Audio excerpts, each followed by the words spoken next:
Hello friends, எரிமலை சிறகுகளிலிருந்து நான் உங்கள் தோழி கீதா பேசுகின்றேன்.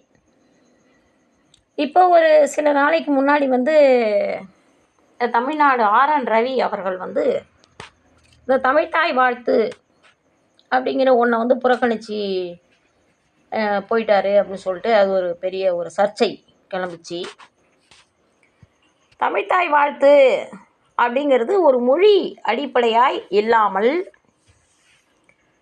இந்த தமிழகத்தில் இருக்கும் அல்லது தமிழ்மொழி தெரிந்த அத்தனை நபர்களும், அது படித்தவங்களாக இருக்கட்டும் அல்லது படிக்காதவங்களாக இருக்கட்டும், பாமரர்களாக இருக்கட்டும், எல்லாரும் அறிந்திருக்க வேண்டிய ஒரு விஷயம்.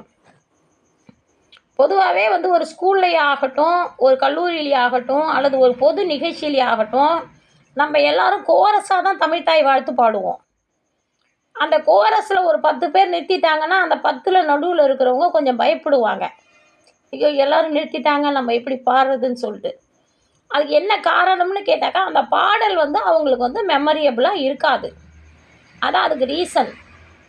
என்ன கேட்டிங்கன்னா, தமிழ்நாட்டில் பிறந்த ஒவ்வொரு படித்தவர்களும், ஒவ்வொரு ஆசிரியர்களும் இந்த தமிழ்த்தாய் வாழ்த்து, இந்த கொடிப்பாட்டு, இந்த தேசிய கீதம், இந்த 3ஐயும் தூக்கத்தில் தட்டி எழுப்பி கேட்டால் கூட சொல்லணும் ஃப்ரெண்ட்ஸ்.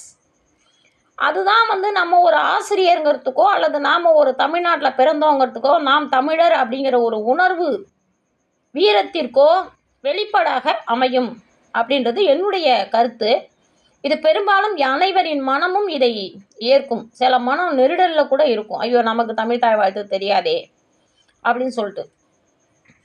எப்படி எந்த ஒரு ஆசிரியரை இன்றைக்கி டக்குனு இந்த பாட்டை பாடுங்கன்னு சொன்னால் அவங்க பாடணும். அவங்க தான் உண்மையான நாட்டுப்பற்று இருக்கிறவங்க. இந்த நாட்டுப்பற்றுக்கும் இந்த வீட்டுப்பற்றுக்கும் ஒரு பெரிய ஒரு டிஃப்ரென்ஷியேட் இருக்குது. அதை பற்றி நான் இன்னொரு வீடியோவில் உங்களுக்கு நான் சொல்கிறேன் ஃப்ரெண்ட்ஸ். அப்போ எனக்கு தமிழ்த்தாய் வாழ்த்து தெரியுமா அப்படின்னு சொன்னால் எனக்கு தெரியும். இதில் வச்சு ஒரு இன்சிடெண்ட் எனக்கு நடந்துச்சு. அந்த இன்சிடெண்ட்டை உங்கள்கிட்டலாம் பகிர்ந்துக்கணும் அப்படின்னு சொல்லிட்டு எனக்கு தோணுச்சு. ஸோ நான் சொல்கிறேன். எனக்கு தமிழ்த்தாய் வாழ்த்து தெரியுங்கிறத நான் இங்கே உங்களுக்கு காட்ட விரும்புகிறேன். ரொம்ப பெருமிதத்தோடு காட்ட விரும்புகிறேன். ஏன்னா எல்லா ஆசிரியர்களுக்கும் நிச்சயமாக தனியாக நின்று இந்த தமிழ்த்தாய் வாழ்த்தை பாடக்கூடிய தைரியம் 180 பேருக்கு இருக்காதுங்க. கோரஸாகவே பாடி பழக்கப்பட்டிருப்பாங்க. சரிங்களா? நீராறும் கடலுடுத்த நிலமடந்த எழிலொழுகும் சீராறும் வதனமென திகழ் பரத கண்டமதில் தெக்கலமும் அதில் சிறந்த திராவிடனும் திருநாடும் தக்க சிறு பிறை நுதலும் தரித்திட்டனல் திலகமுமே அத்திலக வாசனை போல் அனைத்துலகும் இன்பமுற எத்திசையும் புகழ் வணக்க இருந்த பெரும் தமிழனங்கே தமிழனங்கே உன் சீரிலமை திறமியந்து செயல் மறந்து வாழ்த்துதுமே வாழ்த்துதுமே வாழ்த்துதுமே. இதுதான் தமிழ்த்தாய் வாழ்த்து. இன்றைக்கி திடீர்னு எனக்கு தோணுச்சு, இதை ஒரு வாரமாக நான் சொல்லணும் நம்ம ஃப்ரெண்ட்ஸுங்கள்ட்ட அப்படின்னு சொல்லிட்டு நான் நினச்சிட்டு இருந்தேன்.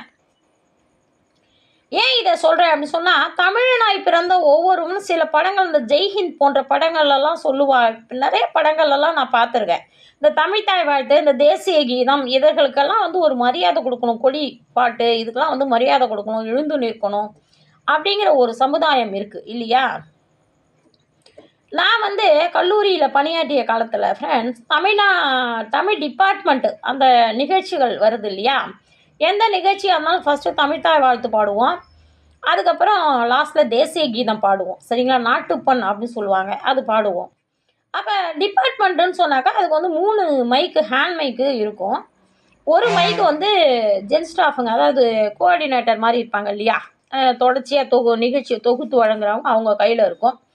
ஒரு மைக்கு ஜென்ரலாக இருக்கும், யார் வேணால் எடுத்து பேசலாம். அது 3 மாணவிங்களை நிறுத்தி பாட்டு பாடுறதுக்காக நம்ம நிறுத்தி வச்சுருப்பேன். ஒரு ஹேண்ட் மைக் என்கிட்ட தான் இருக்கும். ஏன்னு சொன்னால் நான் கொஞ்சம் குள்ளோங்க. மைக் போடியம் ரொம்ப ஒசத்து இருக்கும். அதில் இருக்கிற மைக் வசதியாக இருக்கும். ஆனால் ஹேண்ட் மைக் தான் நான் யூஸ் பண்ணுவேன் டிபார்ட்மெண்ட் ஃபங்க்ஷனில். இந்த விஷயம் வந்து நான் சொல்லலை. நான் வந்து ஒரு சிறப்பு விருந்தினர் என்னுடைய கல்லூரியில் ஒரு செமினாருக்கு வந்திருந்தார். மயிலம் சிவகுமார் அவர்கள் வந்து தமிழ்துறை தலைவர், கொளஞ்சியப்பர் அரசு கலைக்கல்லூரியின் தமிழ்துறை தலைவர்.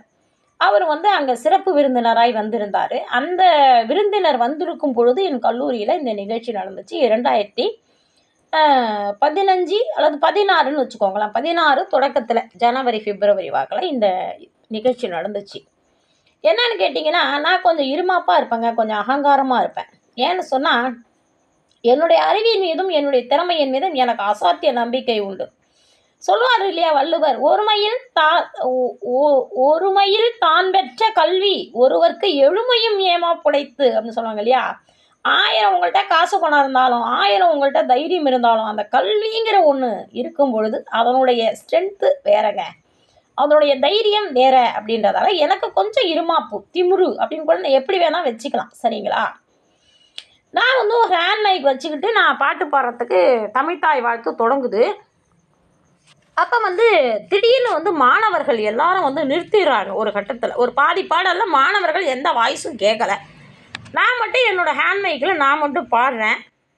தனியாக நான் பாடி முடிச்சிட்டேன். ஏன்னா அவங்க மாணவர்கள், அவர்கள் வந்து என்ன சொல்லுவாங்களே மண்ணுருண்டைங்க, அவங்கள வந்து நாம் வந்து நம்மளோட ஓட்டிடுவான்னு நம்ம ஓடியான்னு சொல்லி நாம் வர முடியாது இல்லையா.